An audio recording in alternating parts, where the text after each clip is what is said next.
Assalamualaikum warahmatullahi wabarakatuh.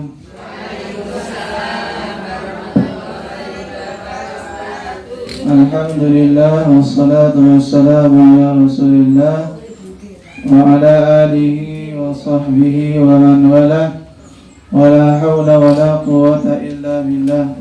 Qala rabbi shrah li sadri wa yassir li amri wa hlul 'uqdatam min lisani yafqahu qawli, amma ba'du, fa ya ibadallah usi nafsi wa iyyakum bi taqwallahi faqad faza al-muttaqun wa la tamutunna illa wa antum muslimun.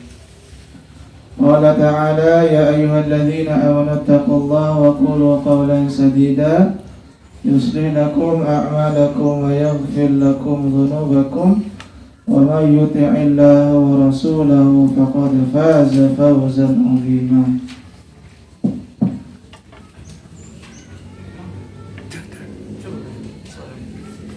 Kedengaran Ibu ya? Jelas ya?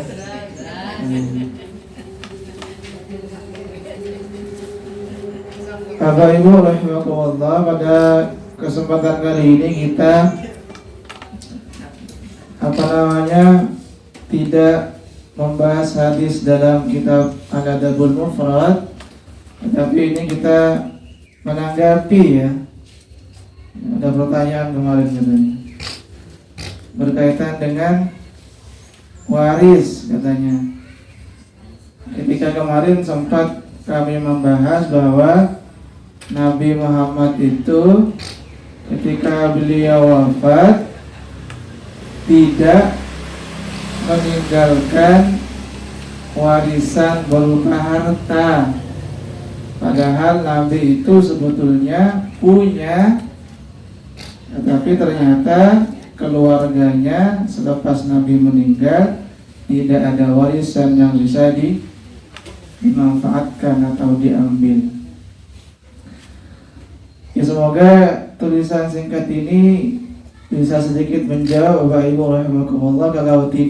Kalau belum bisa menjawab, dilanjut edisi 23 atau 22 insyaallah pekan depan.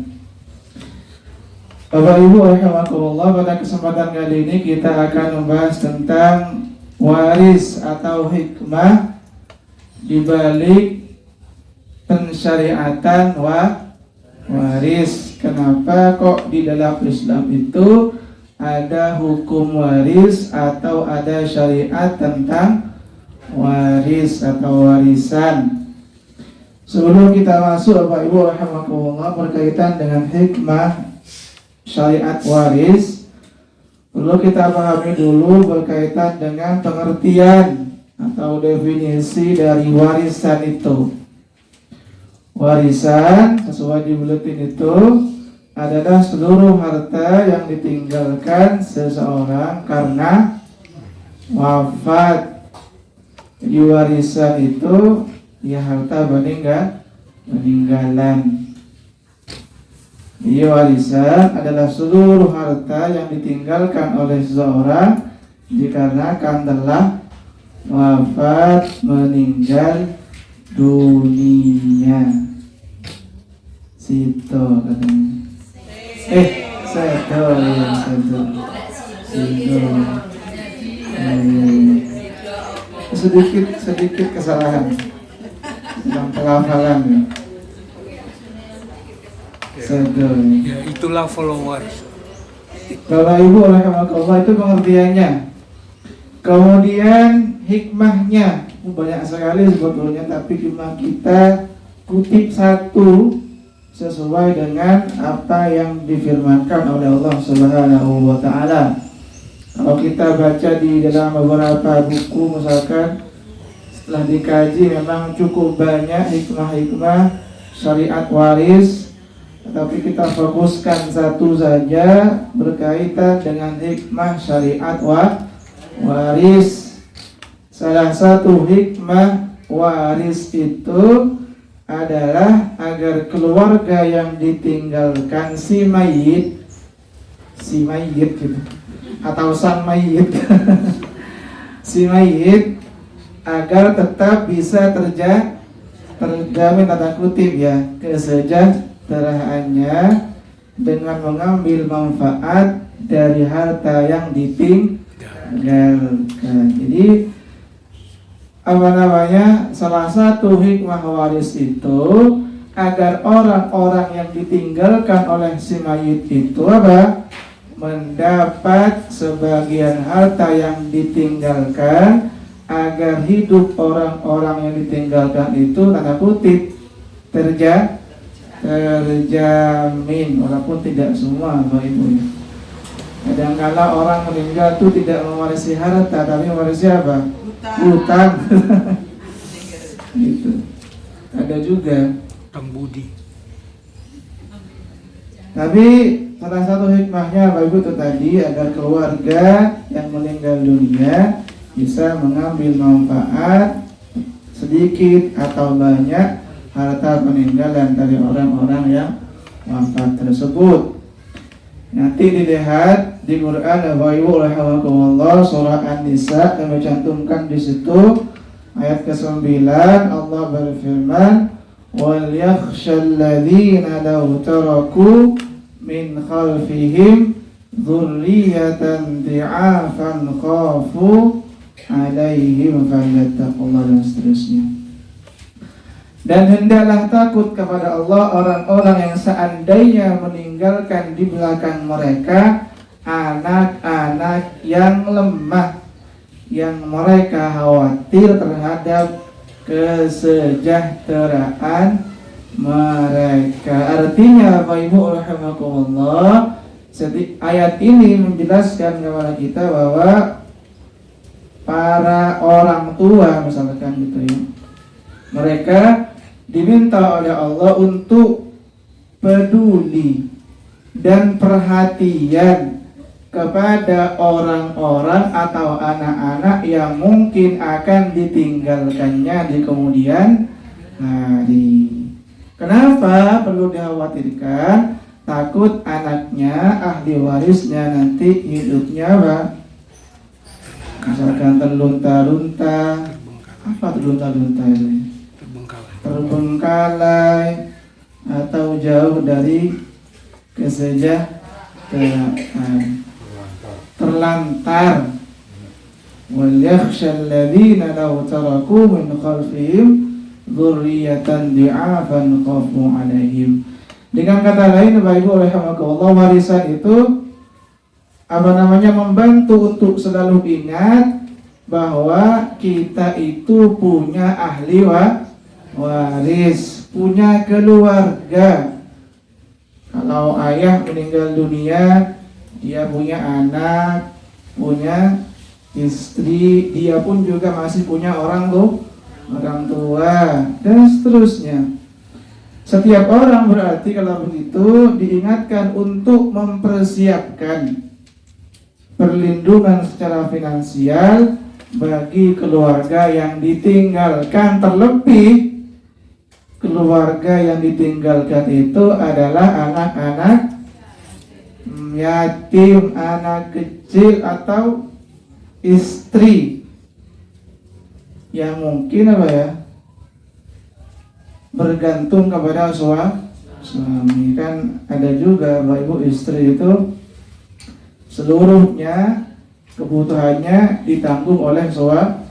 Katakanlah istrinya tidak punya penghasilan atau tidak bekerja, maka ketika suaminya meninggal dunia, istri yang ditinggalkan termasuk anak-anak yatim yang dia ditinggalkan itu sangat-sangat membutuhkan biaya perlindungan finansial, dan itu bisa diambil, bisa didapatkan dari warisan siapa?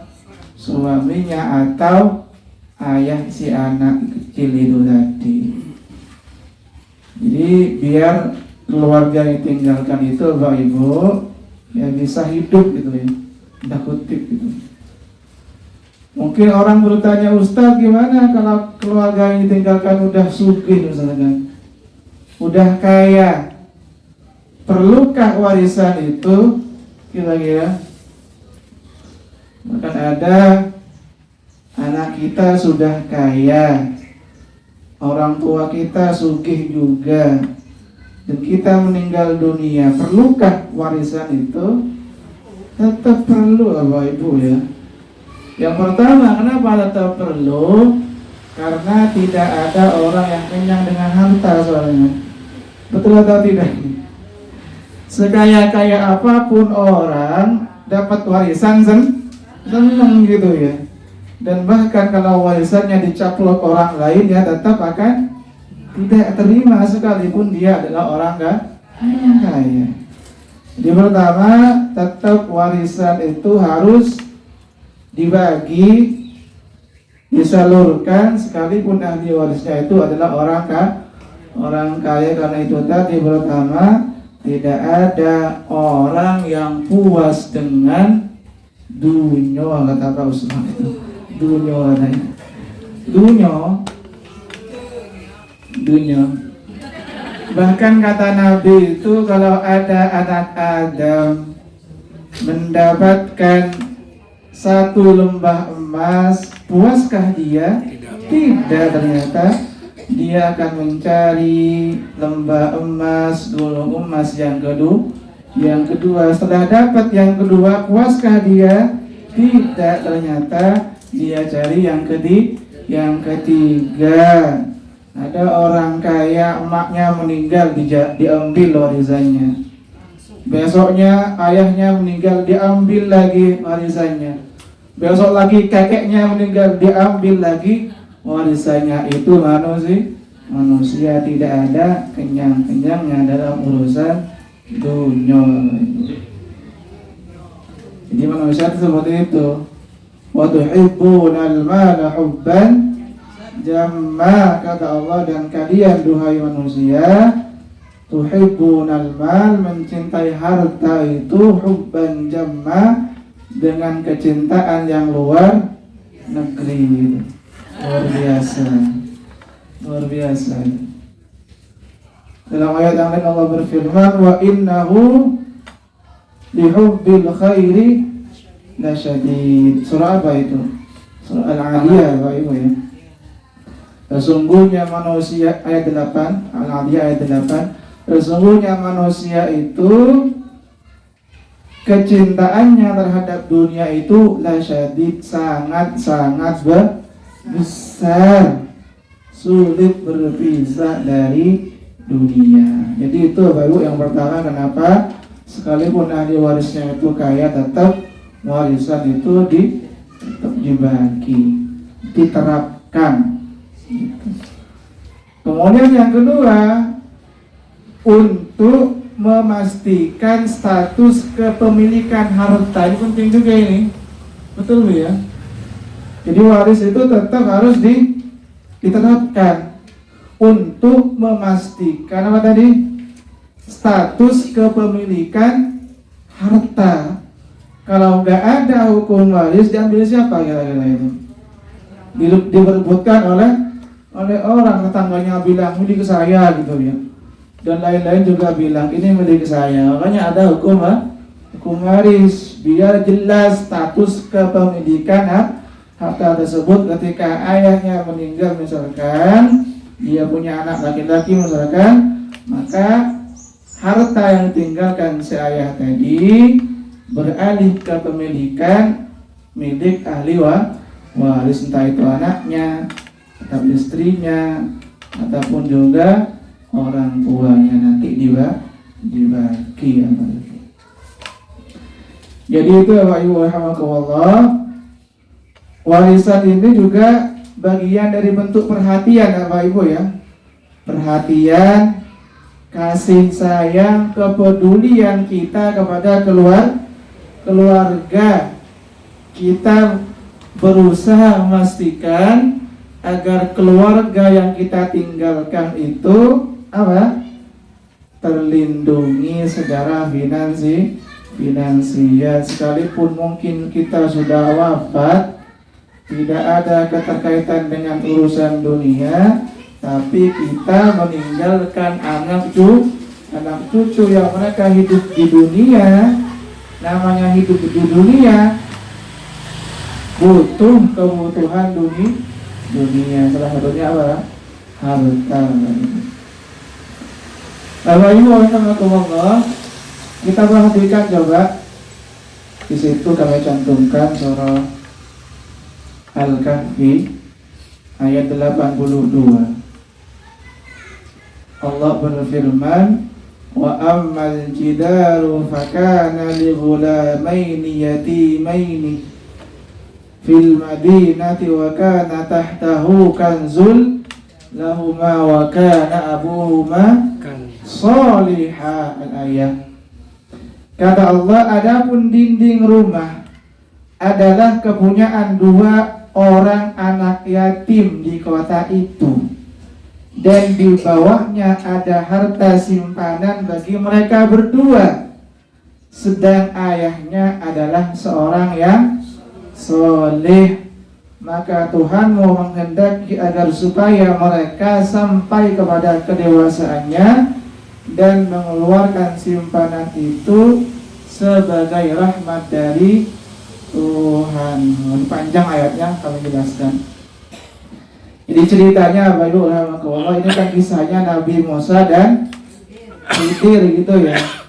Ketika Musa dan Khidir jalan-jalan gitu, kemudian nyampe ke suatu kota, mereka berdua Khidir dan Musa ini mendapati rumah atau sebuah bangunan yang hampir roboh, udah miring, udah mau ambruk katanya.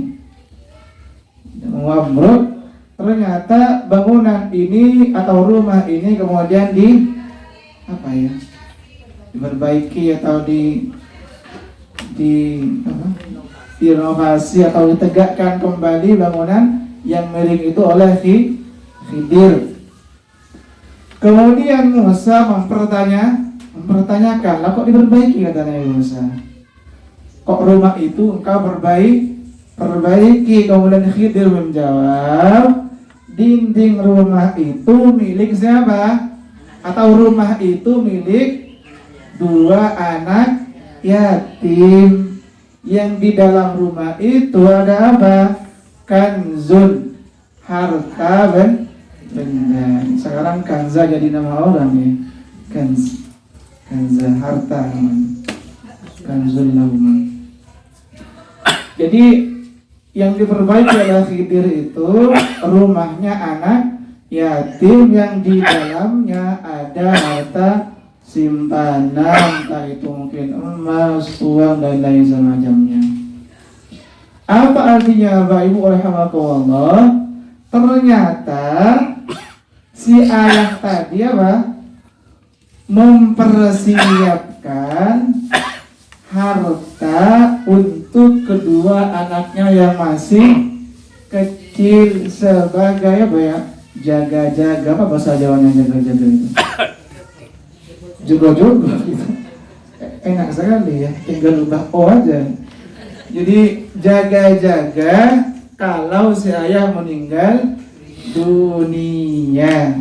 Jadi hartanya itu kemudian disimpan, entah mungkin di bawah kasur atau di mana gitu.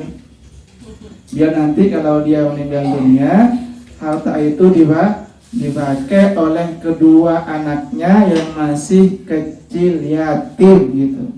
Ya, yatim. Artinya Bapak Ibu rahimakumullah, si orang tua ini memiliki kepedulian yang luar biasa kepada anaknya. Dia tidak ingin kalau dia nanti wafat meninggal dunia, anaknya akan hidup terlunta-lunta, terbengkalai, terlantar.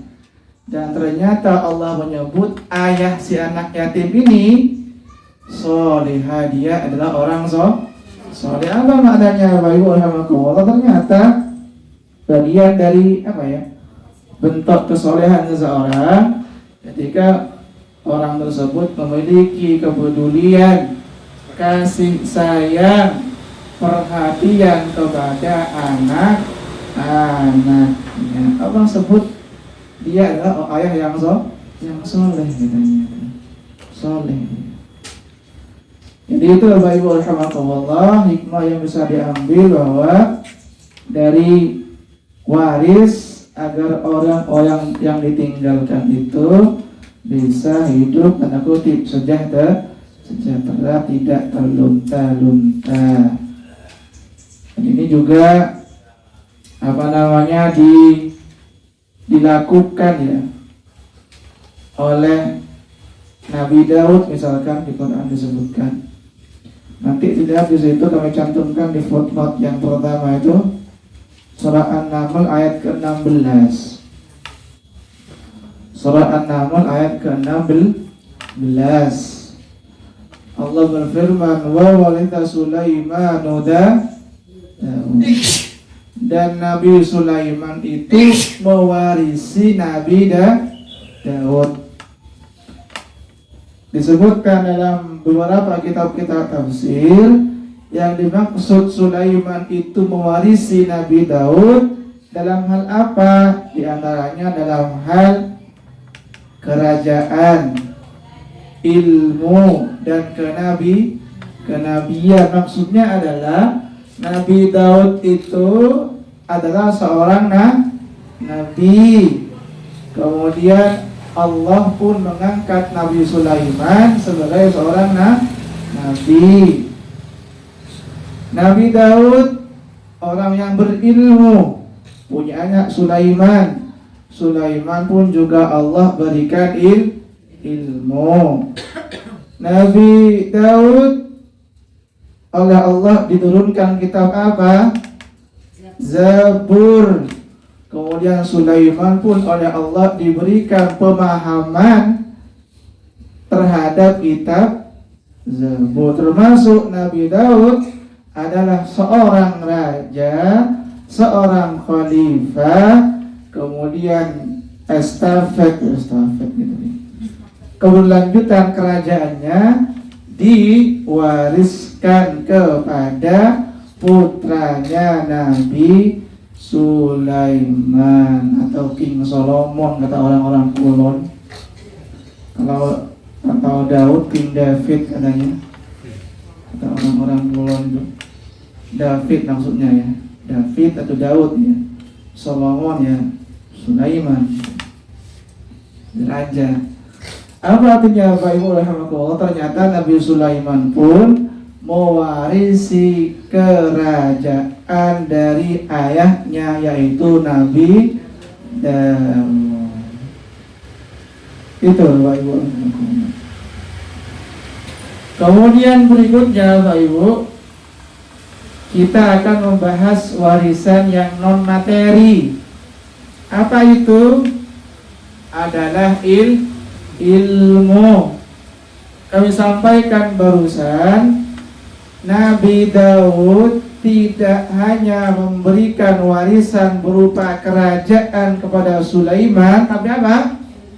Ilmu, kenabian, dan kitab Zabur, pemahaman terhadap kitab Zabur. Artinya Bapak Ibu rahimakumullah,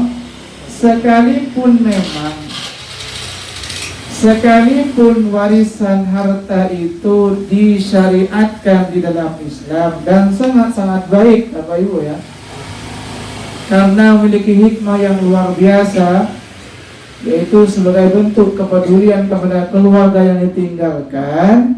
Akan tetapi Nabi Muhammad sendiri ya Bapak Ibu rahimahullah, ini sudah berulang-ulang kami sampaikan, tidak meninggalkan warisan sedikit pun kepada keluarganya selepas beliau wafat. Bukan berarti Nabi tidak punya harta, tapi Nabi punya. Cuma harta yang beliau tinggalkan itu Nabi sedekahkan masuk baitul mal. Apa baitul mal itu?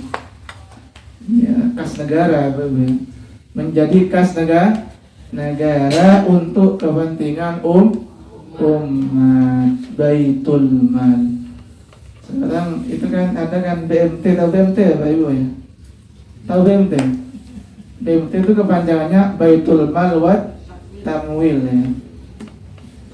Baitul Mal. Memang di zaman Nabi SAW ada namanya baitul mal, harta seperti zakat, sedekah, harta rampasan perang itu masuk ke baitul mal namanya, itu menjadi kas negara untuk kepentingan umat, kepentingan sosial. Di zaman Nabi begitu, kas negara itu. Ternyata zaman Nabi dah canggih sebetulnya, apa itu ya? Kan betul ya, secara perekonomian gitu.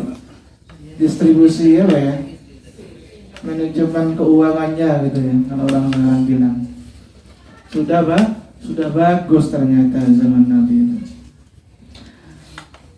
Makanya kata Rasulullah sallallahu alaihi wasallam bersabda, Bayu rahimakumullah, kata Nabi, la nurathu ma tarakna fahuwa sadaqah.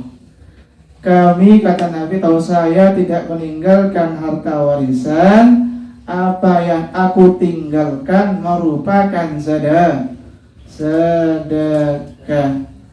Jadi harta Nabi Muhammad sallallahu alaihi wasallam yang tidak beliau hibahkan. Jadi kan ada harta-harta Nabi yang Nabi hibahkan apa itu. Jadi harta peninggalan Rasulullah itu langsung masuk ke baitul mal, dijadikan sedekah. Bahkan dalam riwayat yang lain, nanti hadisnya ada di situ, riwayat Tirmidzi, Amr bin Harith beliau berkata, Rasulullah sallallahu alaihi wasallam tidak meninggalkan sesuatu sebagai harta warisan selain sebilah pedang, seekor bighal. Apa bighal itu? Ya, peranakan apa ibu ya? Peranakan antara keledai dan muda. Kalau keledai itu himar bahasa Arabnya. Jadi kata Amr bin Harith, Nabi tidak meninggalkan harta warisan kecuali sebilah pedang, seekor bighal. Jadi bighal itu peranakan kuda dan keledai, dan sebidang tanah yang dijadikan sedekah. Tanahnya kami sampaikan kemarin, tanah di mana? Di Khaybar. Jadi Nabi itu punya sebidang tanah, nggak tahu luasnya berapa gitu, sepetak tanah di daerah Khaybar. Mana Khaybar itu? Saya nggak tahu juga soalnya. Mungkin yang pernah haji atau umrah gitu, intinya di Arab gitu ya. Jadi Nabi punya sebidang tanah di daerah Khaybar, dan ketika Nabi wafat itu sudah jadi sedekah, masuk menjadi kas negara untuk kepentingan umat. Mungkin Bapak Ibu bertanya, lah kok gitu ya? Nabi tidak meninggalkan warisan sama harta sama sekali. Bukankah Allah menyarankan agar para orang tua itu punya rasa kekhawatiran, takut anaknya nanti terlunta? Apakah Nabi enggak perhatian? Apakah Nabi tidak sayang kepada anak-anaknya? Tidak, Bapak Ibu, jangan diartikan seperti itu, Bapak Ibu ya. Jadi Nabi itu tidak meninggalkan harta warisan kepada keluarganya atau kepada Fatimah secara khusus ya, anaknya. Itu bukan berarti Nabi tidak sayang, bukan berarti Nabi tidak peduli. Tidak peduli, bukan berarti tidak peduli. Tetapi Nabi sudah mempersiapkan Bapak Ibu ya, mempersiapkan warisan yang terbaik, bukan harta.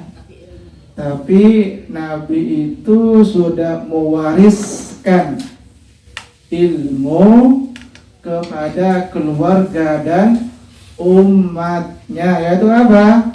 Ilmu itu Quran dan Sunnah Rasulullah Sallallahu Alaihi Wasallam, sebagaimana sabda Rasulullah Sallallahu Alaihi Wasallam, taraktu fikum amrayn. Aku tinggalkan, kata Nabi, aku wariskan kepada kalian dua warisan, dua perkara.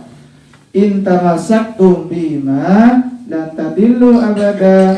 Apabila kalian berpegang teguh kepada dua warisanku ini, kata Rasulullah, kalian tidak akan tersesat.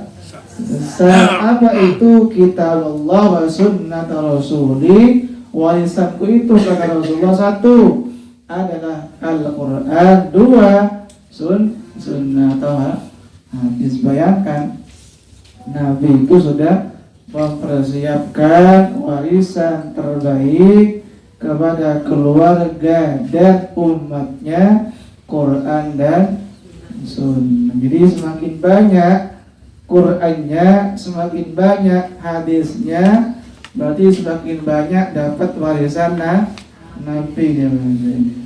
Itu atau tidak, Pak Ibu ya ini? Jadi silahkan, warisan Nabi sudah ada, tinggal kita ambil, Pak Ibu ya. Mau rebutan kira-kira kayak ini? Kalau sebidang tanah biasanya rebutan, Bapak Ibu ya. Rebutan sertifikat tanahnya. Tapi ini Nabi mewariskan dua, Quran dan Sunnah. Monggo, kata orang Jawa, monggo diambil, tidak disepelekan. Jangan sampai ditinggalkan.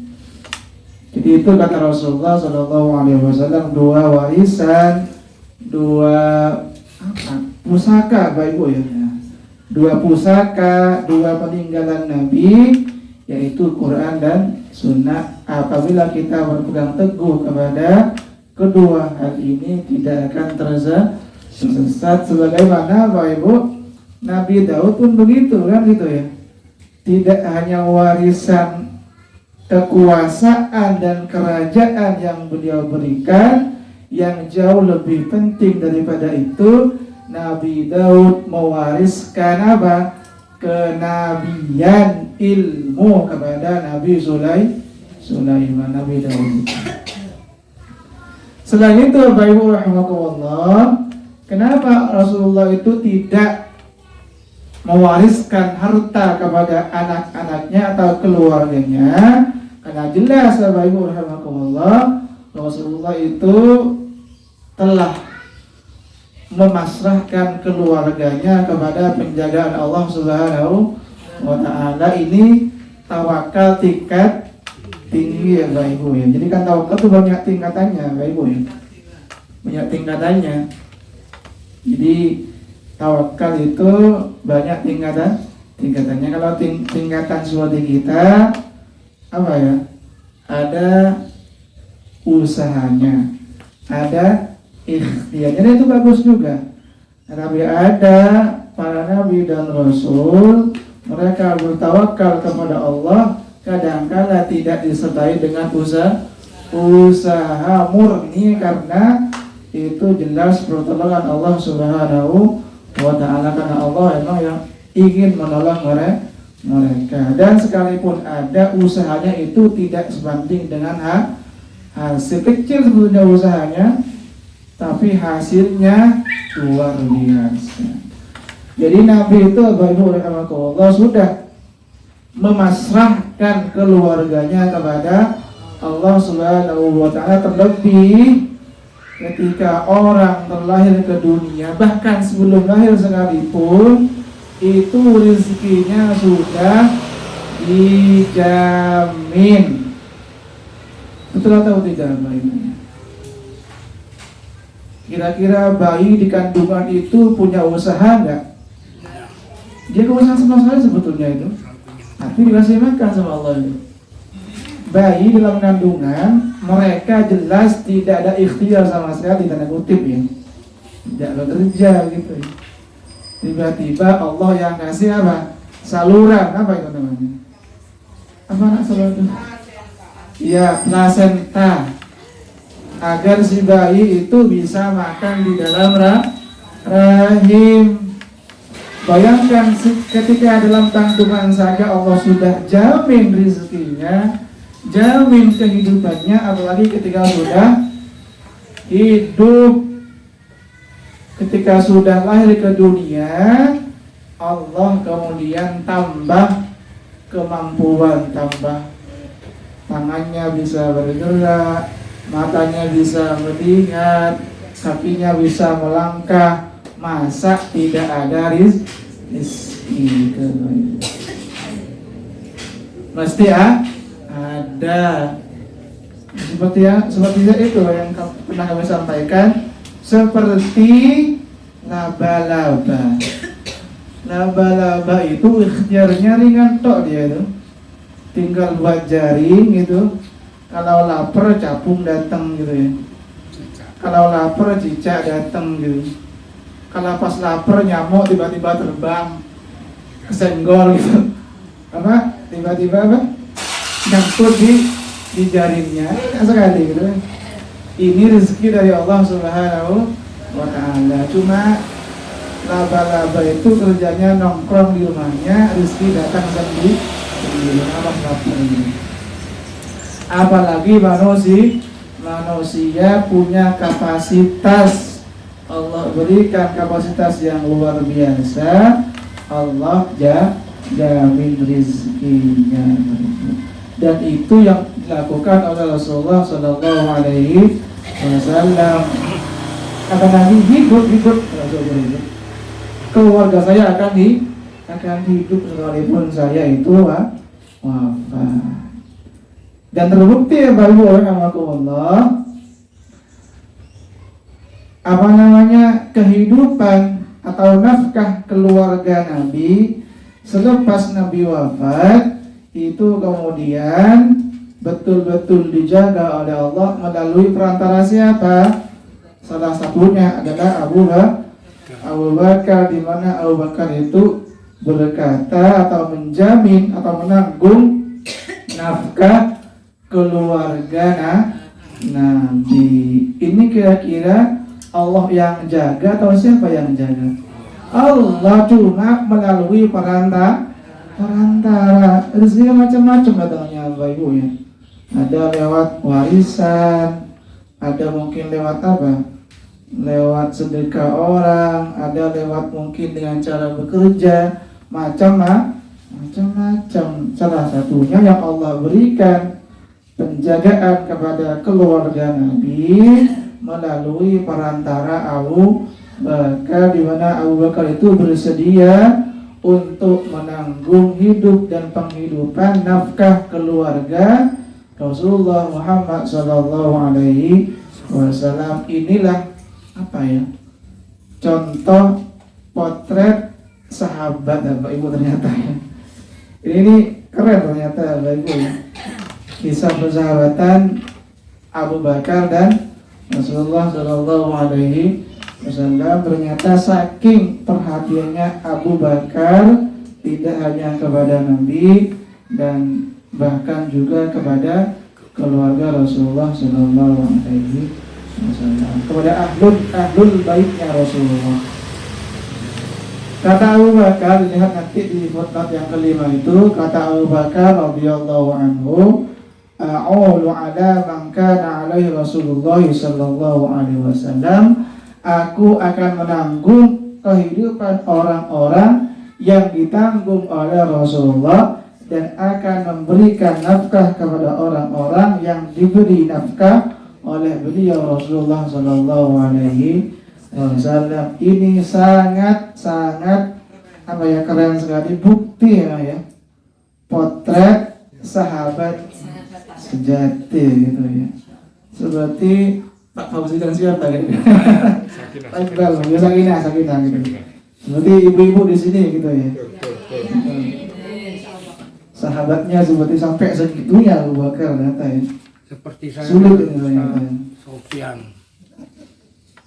Jadi itu Bapak Ibu rahimakumullah, kenapa alasan Rasulullah Muhammad sallallahu alaihi wasallam tidak meninggalkan harta benda kepada keluarganya, karena satu, Nabi sudah mewarisi ilmu Quran dan sunnah-sunnah beliau dilakukan oleh keluarganya.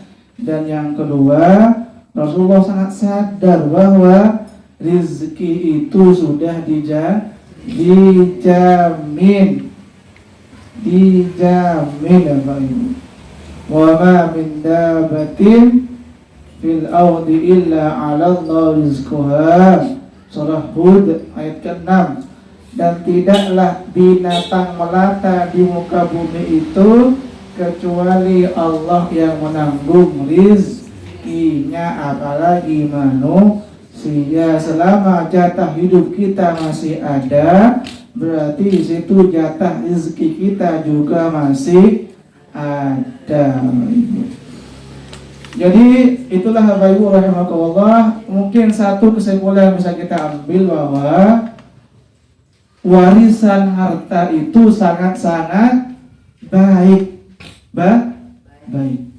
Tetapi tentunya perlu juga didukung dengan apa? Mengajarkan ilmu kepada anaknya atau kepada keluarganya. Ilmu di sini adalah apa kata Pak Budi?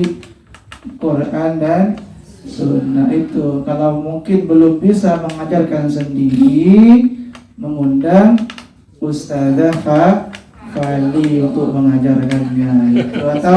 atau Bu Iqbal gitu untuk mengajarkan baca Al-Quran misalkan gitu. Izin sama saya dulu. Oh iya. Gitu. Kalau belum bisa mengajari sendiri, bisa diajarkan oleh orang lain, dan ngundang guru Ustadz atau Sofyan. di sekolahkan atau di mondok gitu, pondok dan seterusnya. Adapun orang-orang yang mungkin Bapak Ibu punya warisan harta, tidak perlu berbangga dan ibu-ibu yang mungkin warisannya sedikit gitu ya, tidak perlu berkecil hati. Aku ki raeneng warisan gitu ya, tidak usah sedih ya Pak Ibu, tidak usah sedih. Yang punya warisan banyak juga tidak perlu berbangga hati, termasuk ibu-ibu yang mungkin dapat warisan banyak dari orang tuanya dulu. Siapa kira-kira yang punya warisannya? Yang dapat warisan banyak dari orang tua siapa? Acung tangan. Siapa yang dapat warisan sedikit karena orang tuanya mungkin gak kaya? Siapa di sini? Termasuk anak yang dapat warisan sedikit tidak perlu berkecil hati, dan anak yang dapat warisan banyak dari orang tua tidak perlu songong juga gitu ya, tidak perlu songong. Mungkin Pak Fauzi banyak warisannya. Tapi itu mungkin Bapak Ibu rahimahullah yang bisa disampaikan, semoga bermanfaat dan dicatat amal ibadah berbahagia di sisi Allah Subhanahu wa taala. Kami tutup dengan salam. Assalamualaikum warahmatullahi wabarakatuh.